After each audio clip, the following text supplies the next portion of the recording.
আমি অসম নাট্য সন্মিলন জগন্নাথ শাখা তৰফৰ পৰা সময় চোতালৈ আৰু আপোনালোকৰ চেনেললৈ স্বাগতম জনাইছোঁ।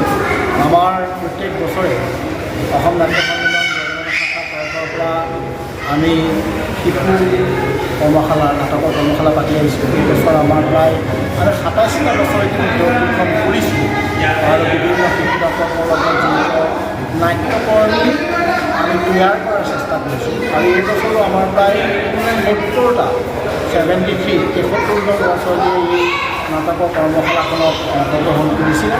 আমি প্ৰায় 8জন প্ৰশিক্ষকে এই নাট্যখন আমাৰ নাট্যৰ যিটো কৰ্মশালাত আমি প্ৰশিক্ষণ কৰিছিলোঁ।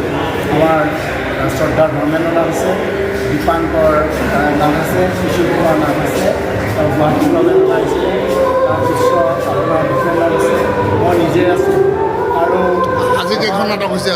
আমাৰ আজি নাটকৰ 5খন নাটক আমি কৰিছোঁ। 5খন নাটকৰ প্ৰথম আপোনালোকৰ কিশোৰ আৰু ছুটি পায় আমাৰ যি সাধু কথা আছিলে বুঢ়ীআই সাধুৰ কিশোৰ আৰু ছুটি পায় অমিতাভ কলিতাদেৱৰ দ্বাৰা দায়িত্ব দিয়া হৈছে।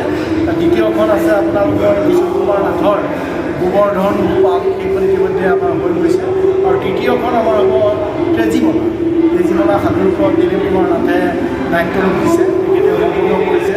আৰু এখন হ'ল আপোনালোকৰ গুৱাহাটীৰ গীত শেখৰ কলিতা, যিখন এবাৰ কটন কলেজত তৃতীয় শ্ৰেষ্ঠ পাইছিলে, প্ৰথম বেষ্ট পৰিচালক পাইছিলে। তেনেদৰে আমাৰ চেমনীয়াসকলে এখন নাটক কৰিব, সেইখন হ'ল আপোনালোকৰ নেক টাই বুলি।